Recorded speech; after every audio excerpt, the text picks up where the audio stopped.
Hi, I'm here with Carole Buckley, former clinical champion of the Royal College of GPs. Hello, Carole. Hello, Guy. Thank you for inviting me. You're welcome, and thank you for being here. We're talking about early intervention, and I just want to start off by asking you, why do you think early intervention is important rather than waiting until later to step in? Well, I think if you look at there's a growing body of evidence that early intervention makes a big difference for the entire lifespan of an individual with autism. And if you talk to adults who've got a late diagnosis, as obviously I do as a general practitioner, it's such a relief to them when they find out that there's a reason why they felt differently about the world. And I think the sooner we can get a diagnosis, the sooner the parents understand what's going on, the sooner we can get help in there, the better it's going to be, and with better outcomes. And the cost to the United Kingdom of autism is estimated to be something like £32 billion a year. And most of that is about lost opportunities. It's not a health cost, it's about lost opportunities. So we have to improve that. You've been clinical champion, as I said, for autism for the Royal College of GPs. Yes. Can you tell us a bit about what that role involved? Yes, yeah, so the Royal College of General Practitioners is a professional membership body for GPs in the UK and abroad. Some other countries use us as well. So we've got about 50,000 members. It has authority and sets the training curriculum for GPs in training, but it has no statutory authority over established GPs. However, it can offer advice, support, and provide ongoing learning and training. And about 10 years ago, they introduced something called the Clinical Innovation and Research Centre, or CIRC for short, because we're doctors and we like every acronym going. And they have a programme of clinical priorities. And anybody can propose a clinical priority. And we've done clinical priorities on any number of things, including learning difficulties, brain tumours in children. There's currently end-of-life care, cancer care, mental health problems, and in 2014 we were able to get them to accept autism as a clinical priority. We got a 3-year priority which ran from 2014 to the end of March this year, 2017, and I was lucky enough to get appointed to the interview, which was brilliant. And what the priority allowed us to do was to develop a variety of resources and to look at the needs of GPs, look at the needs of parents and carers, look at the needs of the wider primary healthcare team as well, because obviously, as everybody knows who's trying to get an appointment at the GP, the receptionist is pretty important. So it allowed us to produce a variety of resources and tools, which I'm quite proud of, actually. So I guess you started off by assessing what the need was, did you? Yeah, in the first year we got funding from the Nora Fry Research Unit in Bristol and from the Academic Health Science Network in the Southwest, because I'm based in Bristol. And we were able to hold focus groups with individuals on the spectrum and parents and carers. We also ran a conference for commissioners and service providers to try and get some overview of what needed to happen. And then the second 2 years we were fortunate to get Department of Health funding, which enabled us to produce a variety of things. We took training out to 5 different regions in England. We were able to send a resource pack to every practice in England, so 7,500 practices. We were able to develop the Autism Toolkit, which is this, and it's a free online toolkit available to anybody. You don't have to be a member of the college, you don't have to, it's not password protected, it's just freely available. And it's a drop-down menu of various things, so there's clinical resources and guidance for practices, and then there's organisations that can support your patients. There's resources and guidance for patients and carers. There's some fairly boring stuff about national reports and legislation and things like that, but it's all there. It's a one-stop shop for professionals in the primary care to get help and to direct their patients to. So we haven't tried to reinvent the wheel. Quite a bit of it is simply links to other brilliant resources that we found. So we've got a brilliant link to Cardiff University's birthday party film, which shows the different presentation between boys and girls with autism. But we have created some individual tools that are GP friendly, because one of the hardest things for us as parents of young people with autism is to recognise that for a GP it's 1% of our population. And so we've created single-sided A4 resources on top tips for consultations. We've created a resource for making the most of your visit to the GP to give parents, carers and individuals on the spectrum some help about how they might manage the visit to the GP. We've got training tools for reception staff and training video for reception staff. We're about to put some new work on mental health because we know that's very important. And so the toolkit, it will be managed forever. The college has committed itself to an ongoing support for autism and autism training. And we also managed to get a change in the curriculum for more GPs in training. So in the past, autism was mentioned a couple of times in the learning difficulties section, which is clearly inappropriate. And they didn't really have an appropriate section for any neurodevelopmental disorders. And I'm just going to read this to get this right. So they have now produced a module called Intellectual, Social and Adaptive Disability. And that will cover everything within neurodevelopmental disorders. And that came into force on 1st of April this year, which means that it's part of the curriculum. It's got linked training. It will be in the examinations for GPs that are in their training. So all new GPs will have had some training, because we know that we older GPs didn't get any training in a study that we published in June of this year in the British Journal of General Practice. 39% of GPs reported no undergraduate or postgraduate training in autism. Now they're a self-selected group as well, so they are the group that agreed to answer the survey, so had an interest in autism. So potentially it's worse than that, to be honest. And in some ways not surprising. I mean, I qualified in 1980, and autism only appeared in the diagnostic manuals in 77 and 80, so it's not surprising that I have no undergraduate training. So all of the things you've done, they've been in the last 2 to 3 years, they're all quite new. Have you had any feedback yet from anybody about how successful they've been and what difference they've made on the ground? We have. I mean, we have to look at the impact that this has, because obviously, you know, we were funded by the Department of Health and they wanted to know. So we monitor a variety of statistics, and I don't understand how we do it, but the technical people tell me that the autism page, because we've got toolkits on all the priorities, the autism page has had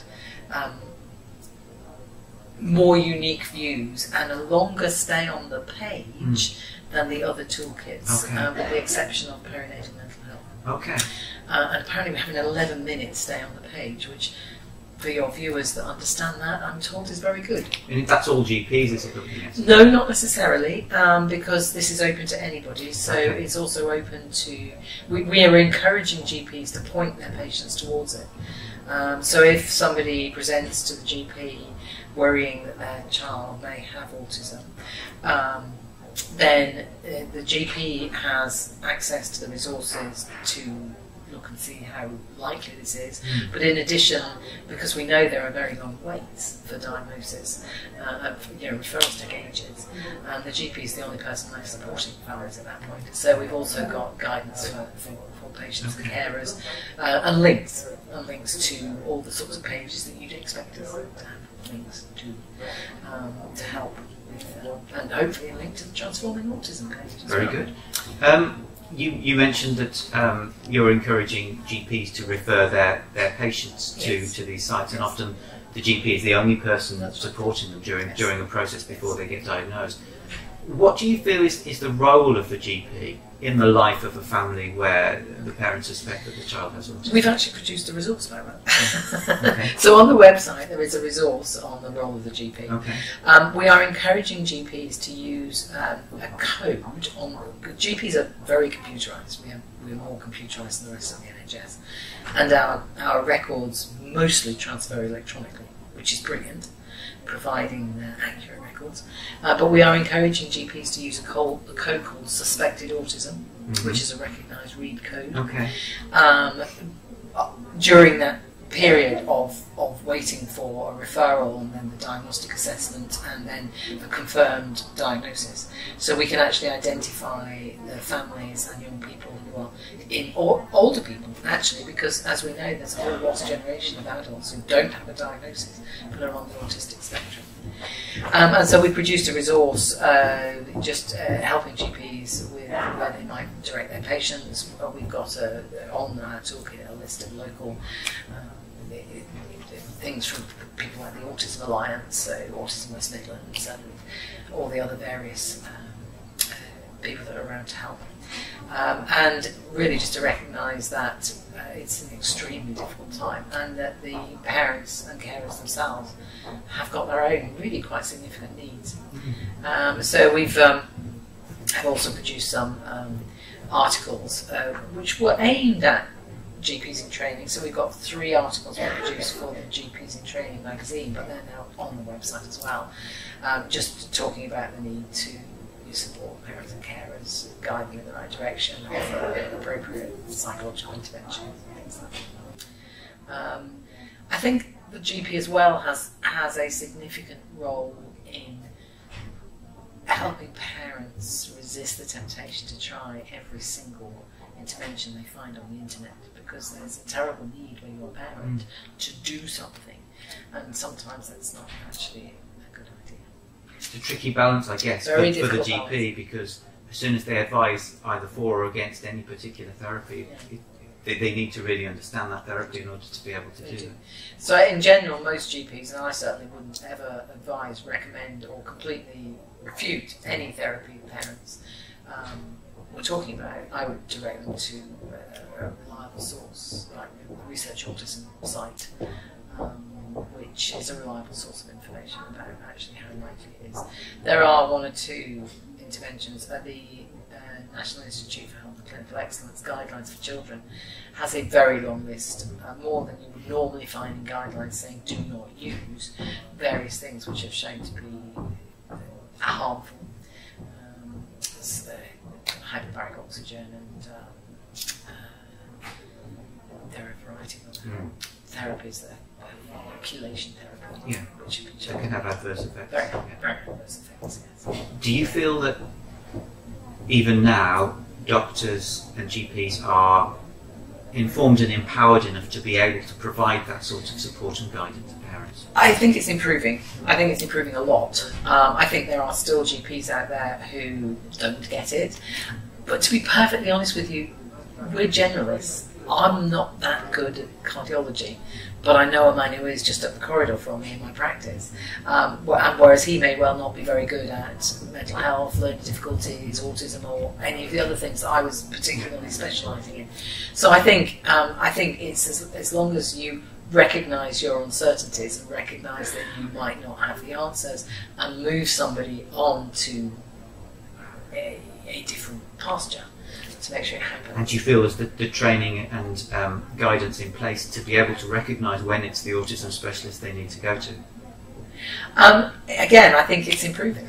I mean, I know that people are still having a bad experience, but I think it's improving, and that's all we can really hope for. I mean, I think there have been rapid strides in recent years. Because it's still quite common for some parents to have the experience of really being told that every child has their own development curve, and to come back after months or years. Sadly, they do, unfortunately. I mean, I think you have to recognise that GPs are generalists, and so we see a lot of children. I mean, children consult regularly, so we do see a lot of children, and we do see a wide variety in the trajectory of children's development. And actually, we see a wide variety in the trajectory of autistic children's development.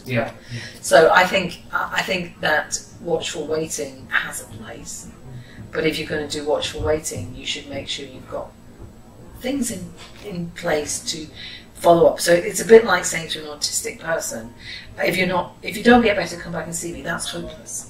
That's really hopeless, because either they're going to come back every day because they're not better yet, even though it's a cold and it's going to take 5 days to get better, or they're not going to change and they're not going to come back at all.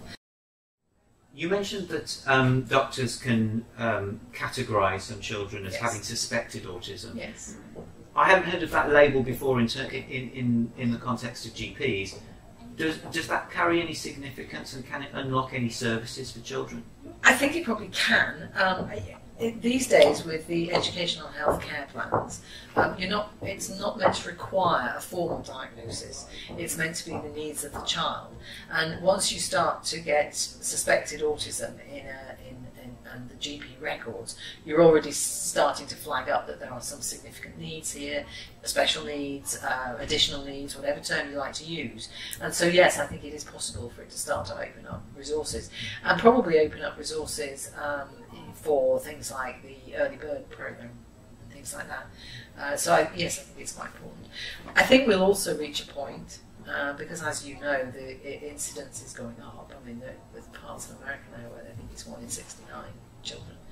I think it'll also reach a point where GPs will start to make the diagnosis. So, for instance, for a while in England, dementia was a diagnosis made by specialists, but now it's a diagnosis made by GPs, and there's only a referral to specialists in exceptional cases, cases of doubt, cases of more complex needs, which is about 20%. And I suspect we're going to get to that point where actually there will be diagnosis made by GPs in the future. We're not there yet, but in the future. And yes, I think suspected autism as a diagnosis on the GP system will open some, in some areas will open some. So it has limited use at the moment, but it has the potential to become a more significant... Yeah, well, yes, I think it has some use at the moment, and I think that if the GP is prepared to back the family, that it actually it has use now. I think if the GP is prepared to back the family, and most GPs are. Do you know GPs go to work to do a good job, and most of us become GPs because we like working with families rather than with a specialism or a small area of something. So I think yes, it helps. So we're encouraging it. We're encouraging this READ code, as it's called. Do you think there are any early signs, or any combination of early signs, that could indicate to the GP or even to parents that there may well be a case of autism prior to a diagnosis? I think you have to listen to the parents. The GP has to listen to the parents. I mean, what I said to them, David, our son, is on the autistic spectrum. He's the second of our children. And when he was 18 months old, I said to my husband, I'm good with children, but I am not good with this one. There is something different. And I think that is the sort of information that we need to get from parents. But I think, if it's your first child, it's sometimes difficult to pick up on what is different and what is wrong. As doctors, we ask odd questions of people, no matter what is wrong with them, whether it's a physical complaint or not. We ask people questions that they weren't expecting to be asked. So in general practice, although you might have a 10 or we've gone to 15-minute consultations, you can't do a consultation in 10 minutes. Although it might be just a 15-minute consultation, as long as you set up a proper follow-up, it actually may well be an hour's consultation over the course of the 6 months, where you get a better picture. I think it's about making sure that the follow-up is a planned follow-up. I understand you're very concerned. At the moment, it seems to me that there may not be a reason for referral, but why don't we arrange to meet next month? Because what we don't want is to overburden the secondary care system. And because GPs are very aware of the lack of resources. And in the paper we published that I mentioned earlier, the biggest beef that GPs had was a complete lack of secondary care support for their patients. What do you find GPs' reaction is when parents have done a bit of research and have said, well, I've looked on the internet, for example, and I found that a lot of what my child is exhibiting is consistent with most GPs are quite happy. I mean, we're quite used to the Dr. Google search now. Yeah. I think I don't think that's a problem. I can't say it's true of every GP. There are 36,000 GPs in the country, but what patients have is the right to change GPs if they want to. Yeah. But I think most GPs do not mind having the I've done this search. So there's not minding it, and then there's the actually taking it as something that might be worthy of investigation. As they're generalists, yes. Parents might actually have Oh yeah, absolutely, and they might well be right. Absolutely. I mean, obviously, I was very lucky. I went to see my GP and said, "This is going to happen, isn't it?" And he said, "Of course it is, Carole." Yeah. But yes, I think yes. Most GPs accept that their patients are right. And what advice do you have, if any, for parents of autistic children who they suspect that their child has autism, they may not necessarily be getting an open hearing from the GP or from other health professionals. What would you suggest to them? I think you just have to persist. Our health visitors didn't believe David was autistic. I just bypassed him. I think you just have to persist. You changed your consultant. You changed. No, I didn't. I kept the same GP, but I bypassed the health visitor who didn't believe he was autistic. So, and I think you just have to persist. And is there anything that you would suggest for parents of autistic children post-diagnosis, once they've got their diagnosis and they feel possibly in a condition that they're very shocked and they don't really know what to do, they're a bit disoriented, and they don't have the guidance either? No. I think there's a huge lack in England of it's almost like, so you've waited the average, I think the National Autistic Society says now 2.5 years to go to see a specialist, to get a diagnosis. You get a diagnosis and then that's it.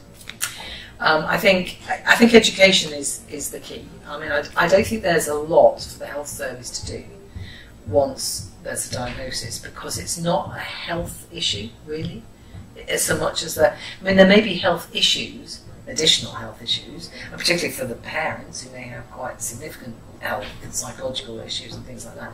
But actually, most in the UK, most of the support, by the time you've waited that long, is going to be through education. But again, there's a huge need and want in education as well. Yes. I'm going to ask you about that, presumably because that's not your area. No, it's not. But there is a huge need and want. It is better. Let me just say it's better. When we were looking for educational opportunities for David, it's better now. Do you have any thoughts on either what sorts of treatments might be more effective, or how parents can decide which sorts of treatments to choose for their particular child? I think if you... I'm a clinician and sat on the NICE Guideline Development Group as the GP, and there are no treatments in the formal way of saying treatments recommended for the core features of autism in terms of diet or drugs or anything like that. I think that there is increasing evidence there. So you've already interviewed Jonathan Green, and I think there's increasing evidence for the early intervention, psychological support, training parents, and training parents, teacher and parent training is recommended by NICE. So I think if you're looking at the psychological interventions, then actually there is increasing evidence for them. In terms of other interventions, as a clinician, I would have to say there's not a lot of evidence to support the core features of autism.